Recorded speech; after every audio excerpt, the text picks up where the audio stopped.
Yo guys, what's going on? My name is Ryan and welcome back to a brand new Hijomeatman news video. Today we're here for the race analysis of round number 2 of the World Superbike calendar. Now, I just want to apologise very quickly. Just want to start the video off by saying I'm very sorry that the analysis video didn't come out for the Australian Grand Prix. I did upload it. The video is still stuck on my laptop. Unfortunately though, Dorna took it down just because of the video in it, so we've taken a different approach this time, and hopefully it won't get taken down. We're doing it like the MotoGP test videos that we've done, so you know, hopefully, fingers crossed, it shall not get taken down. But we're going to just start off by running through the grid for the first race of the weekend on the Saturday, 9 o'clock in the morning for the UK. Me and Jamie both watched it. Unfortunately, Jamie can't be with me at the moment. He's out doing some stuff, so he can't be here for the video. But the grid for the first race was championship leader and double winner in Australia, Johnny Ray. He took pole position ahead of his teammate Tom Sykes, and Melandri in third position. Now, the second row was headed by Britain's Alex Lowes on the podium Yamaha, ahead of Chaz Davies and Lowes' teammate Michael van der Mark. The third row was headed by Irishman Eugene Levity, ahead of Spaniard Fabi Flores and Lorenzo Savadori on the Aprilia. The BMW of Jory Torres lined up in 10th position ahead of the MV Agusta of Leon Camier and Marcus Reiterberger. Randy Krummenacker headed the next row ahead of Nicky Hayden and Alex De Angelis, and then Bradl on the second Red Bull Honda bike, Russo Hezek, I think you pronounce that name, and Ramos and Badavini lined up the grid. So, the favourites for the Grand Prix was definitely Johnny Ray. He had good pace over the weekend, and basically what we're going to do is we're going to run through the whole race itself, both races, and then briefly at the end just mention about the crazy World Supersport race that went down as well. So, as you know, we're on Twitter. All the links are down there. So basically, all this stuff basically in this video is what we put on the Twitter. So we give basically a race description of as the race is happening, what's happening. We put it on Twitter. So if you want to follow that, make sure you follow it. It's down just there. Make sure you hit that follow button, and then you just stay up to date with everything. We post photos, test news. We've got the Qatar test as well finishing today. So there should be a video coming out maybe later on in the week, just because the way that it falls. We've got, obviously, the test finishes about 8 o'clock tonight. I'm out tonight, so we won't be able to get the video up straight away. But hopefully we'll be able to just do a very small video. Not a lot really happened over there over the last couple of days. A few crashes, brand new wings, and just a couple of other small things. But anyway, we're here for the World Superbike Grand Prix. That was the grid for it. So, without further ado, let's get straight onto it. So, the lights went out in Thailand, and it was Johnny Ray who got the whole shot ahead of Melandri and Tom Sykes. And then it basically Ray just cleared off. So at the end of lap number 1, it was about a 0.6, 0.7 gap over Melandri, with the two Patti Yamaha bikes of Lowes and van der Mark just behind Tom Sykes in 4th and 5th position. There was a big battle going on actually in that Patti Yamaha camp for that top Yamaha spot between van der Mark and Alex Lowes. And now Lowes eventually got passed by Michael van der Mark on lap number 2 and had to just sit behind his teammate for the remainder of that race pretty much. So unfortunately for Alex, he just didn't quite have the pace to go with the leading group or Michael van der Mark. So that was unfortunate for him. So van der Mark got past Alex Lowes, and then back in the front, Chaz Davies was battling with Tom Sykes and Marco Melandri, and Melandri had actually just pulled out maybe about 3 or 4 tenths over Tom Sykes, and Chaz actually made the move on Tom Sykes and then started his charge on his teammate of Melandri. So, you know, obviously with Melandri crashing out of the first Grand Prix of the season in Australia, he still has a point to prove. He still wants to win a Grand Prix. He still has to try and fight very, very hard to get that win, and that's obviously what he's here for. He's come back to World Superbikes, go back to winning ways. He's on a factory Ducati, very, very strong bike, but he's just yet to be able to, you know, just have the edge on everybody else. So he was there really, really pushing. Chaz Davies obviously knows that Johnny Ray has the pace. Chaz has a very, very good pace as well on the Arima.IT Ducati. And overall, it was, I don't know, a little bit of a disappointment really, because Chaz's pace was a lot lower than what we expected. But, you know, he got past Sides and started his charge on Melandri, who couldn't keep up with Ray.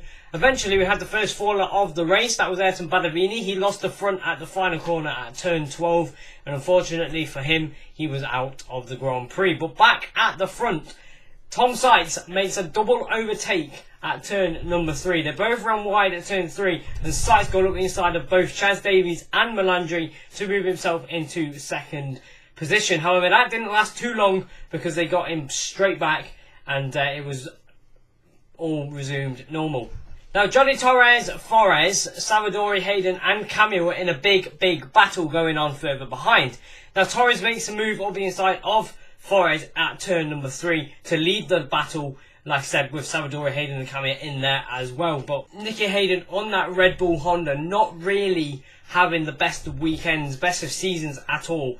Unfortunately, it was about a P, I think he got P11 in the first race in Australia, crashed in the second race, and in this race he just didn't quite go as well as I expected him to do at all this season. His teammate bridled as well for saying that he's an ex-MotoGP rider as well, and Phillip Island being a track that he, you know, would know very, very well. Unfortunately, it just didn't fall into place for him. So unfortunately for him, he just had to settle down for, I think it was about P15 in both races, I think. So unfortunately for him, he just had a shocking opening round of the season. So both of them Red Bull Hondas are struggling, and actually he's in a battle for about 5th or 6th position at the moment in this Grand Prix with Nicky Hayden. But back at the front, Chaz Davies makes the pass on his teammate Marco Melandri, and now hopes to pull away from Melandri and comfortably take P2. Just because Johnny Ray is that far in front, there is no way that he can take P2 from, take the win off Johnny Ray. So he's just got to settle down for P2. And then from there, it was just not really a not happen. Race 1 in general was just so boring. It was unbelievable. Johnny Ray was just so far in front. He was in another race. He was just he was flying unbelievably so quick. But then, unfortunately, on the final lap of the race, this is how boring the race was. We've now gone to the final lap. Eugene Larity had a technical issue on the last lap of some sort, and he dropped back out the order, and unfortunately for him, he scored no points in that Grand Prix.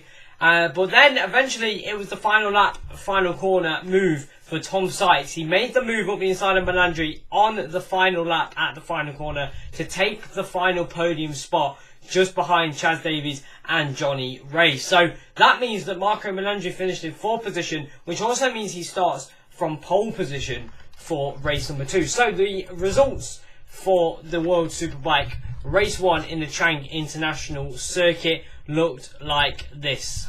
Johnny Ray took the win by 6.2 seconds ahead of Chaz Davies and Tom Sykes. They will be starting on the 3rd row. We'll move that to later on in the video when we move on to race 2. I'll run through the grid and how the race 1 results affect that.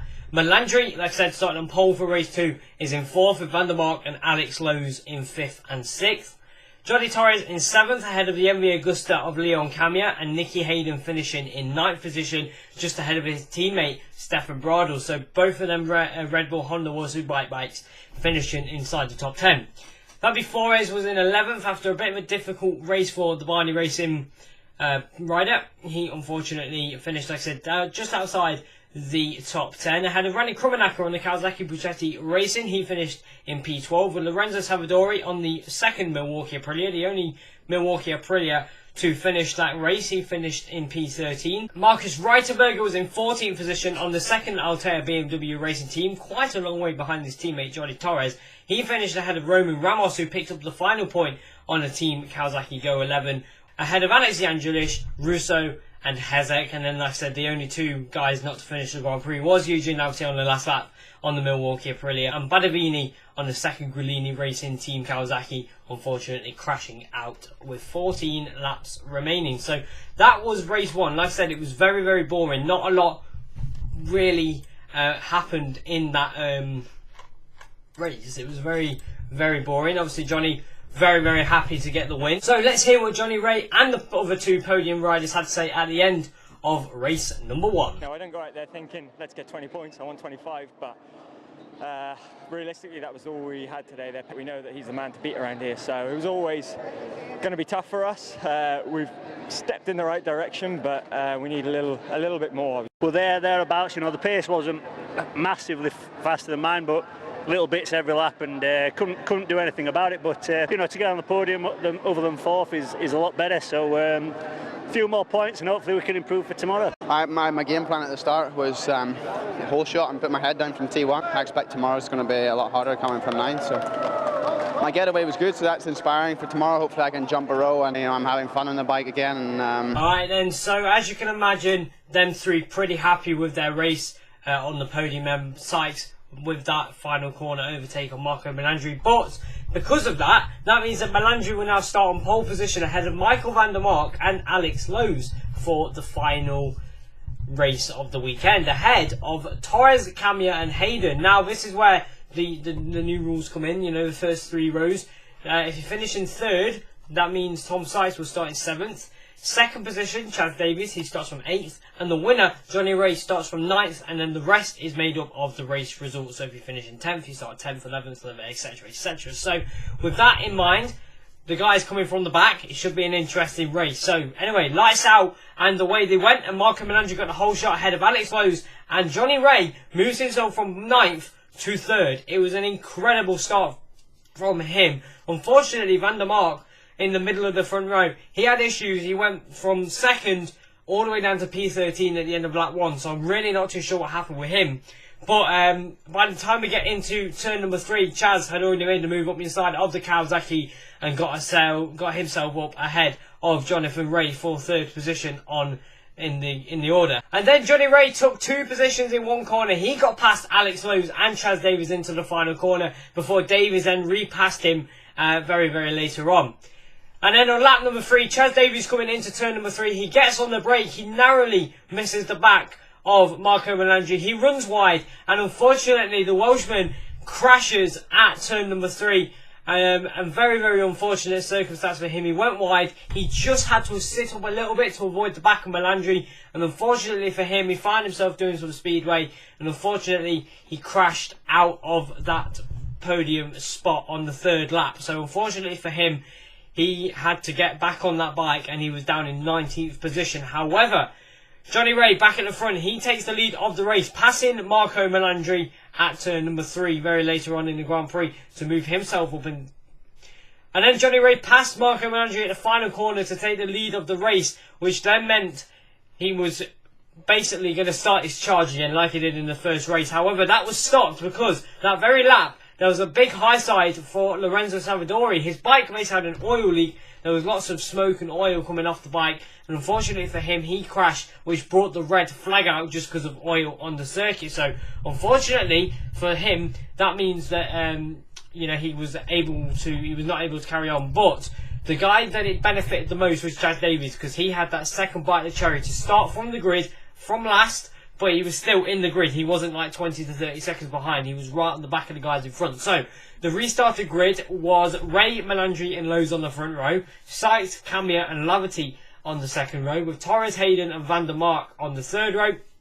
The 4th row was Forrest, DeAngelis and Kromenacker, ahead of Bradl, Russo, Reiterberger, Ramos, Hezek, Badavini and Chaz Davies, like I said, rounded out the final spot. But during the break in between the first part of the race and the second part of the race, there was a big problem for Michael van der Mark. He had an oil leak, and his bike was deemed unsafe to restart the race. So unfortunately for Michael van der Mark, he had to sit on the sidelines and watch the action unfold. Now, luckily for Leon Camia, his MV Agusta also had an oil leak. However, there was no oil found. There was no traces of oil coming out of the bike after it was all cleaned up. There was no oil in the belly pan after it had been cleaned up. So, therefore, his bike was legally allowed to start the race, which obviously for Van der Mark was very, very upsetting, seeing as Camia could and he couldn't. But, basically what happened was the MV Agusta found the oil leak, sorted it, and that was fine. He was fine. Whereas Van der Mark's, it was still a mystery. They were still searching for it,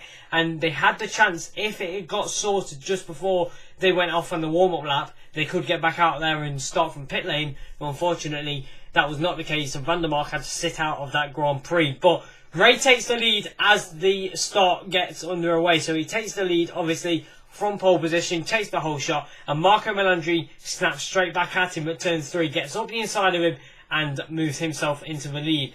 And then Ray retakes the lead at turn 4, but not letting Marco break away. So Melandri got in front of him, and he looked like he had the pace all for that second half of the race. He looked like he had the pace to, if he got in front of him, to pull away and get the win. So Ray was really just having to try and upset the rhythm of Melandri, and Melandri was trying to upset the rhythm of Johnny Ray. So it was quite a little like a tennis match really. One takes the lead and the other takes the lead, and then unfortunately Ray just kind of then got the advantage and just started pulling away every now and then. So unfortunately the race did get a little bit boring after that. But Chad Davies from 19th, he crosses the line at the end of the first lap in P11. So overall, very, very good start for him, after that crash in the early part of the race, obviously the Ducati guys was blaming Chaz, not the bike, because obviously Chaz uses a very, very high amount of engine braking. Obviously, people were like, oh, his engine braking wasn't quite up to where he needed it to be to slow himself down. But, the guys at Ducati was like, he almost ran into the back of his teammate. He broke a little bit too late. I mean, it was his fault, and he paid the consequences for it. But, in this second half of the race, he's already had a good start. He's gained 8 positions in the first lap, so overall not too bad. But Alex Lowe's on the Pata Yamaha is dropping away from the leading group. He has Eugene Lavity right behind him on the Milwaukee Aprilia. Lavity then gets up the inside of Alex Lowe's. However, Alex very aggressively chucks it back up the inside of him at the right-hander to get back ahead of the Irishman. And that kind of upset Lavity a bit. That upset his rhythm, and that allowed Alex just to pull away and build up the gap and become very isolated in that race. He was like 2 or 3 seconds behind the Sykes and 2 or 3 seconds in front of the guys behind. So very lonely race for him. And then Chaz Davies moves up to 10th after passing Stefan Bradl, and then he moves himself up to 9th, passing DeAngelis, and sets his sights on the 2006 MotoGP champion Nicky Hayden. He then moved up to P8 after passing him. Marco Melandri was still very, very hot on Johnny Ray's heels at this point in the race. He set the fastest lap of the race with a 33.6, I believe the fastest lap of the race was at that moment. And then moments after Stefan Bradl got passed by the Welshman Chad Davies, he was the next man to fall down, crashing at the final corner, which then left a bit of uncertainty about whether there was still a bit of oil on the circuit or not. But he was the only guy to crash out of that Grand Prix at the final corner. Randy Krummenacker then retired after pulling into the pit lane, so I'm not too sure. I have no idea what happened to him, but unfortunately for him, in that 16-lap sprint, he had to retire from there. So Johnny Ray opened the gap up to 1.1 seconds with 9 laps remaining. Obviously, like I said, he's just planning his great escape, like he did in the first race of the season. Just like he did in the first race of the weekend. Just trying to pull away, just trying to get himself in his own little race and just basically clear off and win it with nobody to worry him at all. So that was his target, just to go out there, do his own race, pull away, just ride around and bring it home.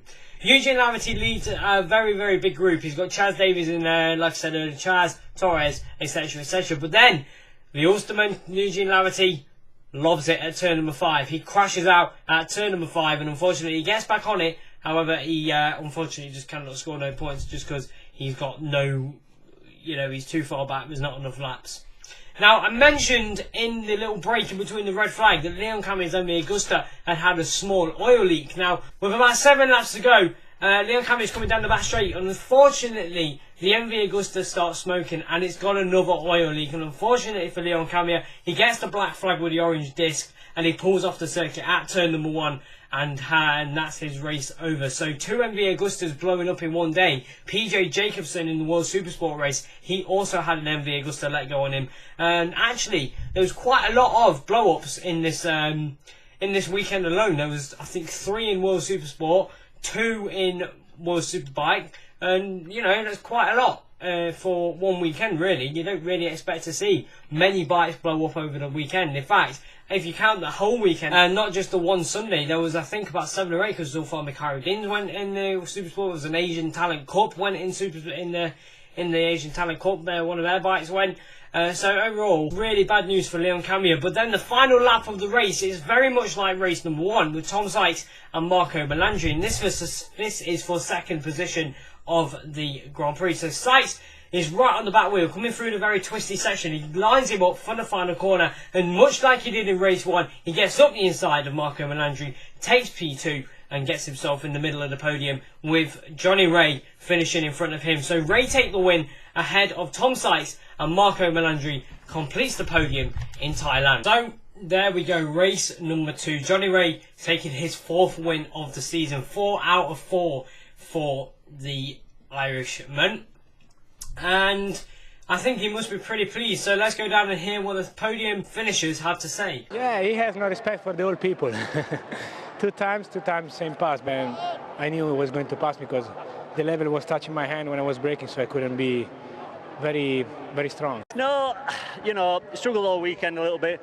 Like I said, I've been working hard in the winter to try and overcome some limitations, and I've still got a little bit to understand to take the best from, you know, from this current model, but I'll keep working. Great for Kawasaki 1-2, and we'll move on and try and build with this momentum. Yeah, this is my best ever start to a season. I mean, I'm feeling good with the bike, and that race was, I was so hard to pass, but I'm really lucky this weekend. I had Sector 3 pretty dialed, and all my mechanics and the guys, it's been a hot weekend and they've been working relentlessly, so these race wins this weekend are for them. Thanks very much. So after the clean sweep of Johnny Ray's victory, he leads the championship by 30 points. Johnny Ray currently sits on 100 points, with Chaz Davies in 2nd position on 70 points.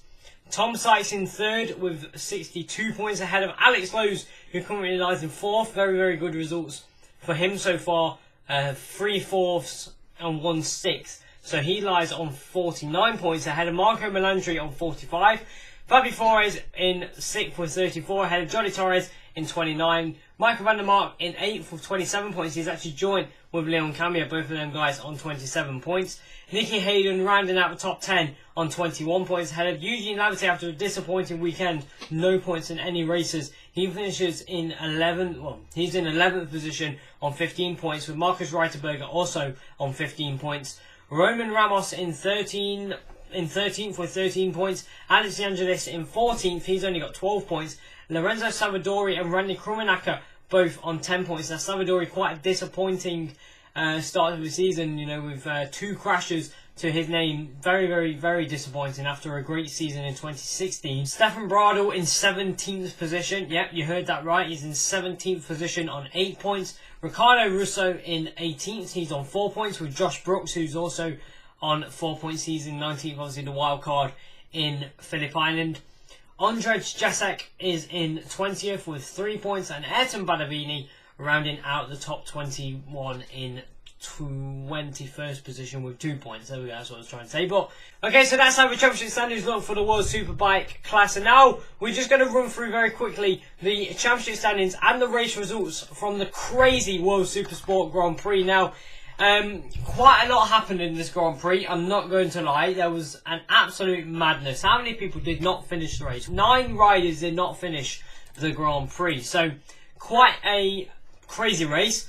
And it was actually Caricasulo who took out Jules Cluzel in a very nasty incident at the end of the Phillip Island Grand Prix. He took the win ahead of, I believe, is a wild card of Kreisart. I'm not too sure. I believe he is a wild card. He finished in 2nd position.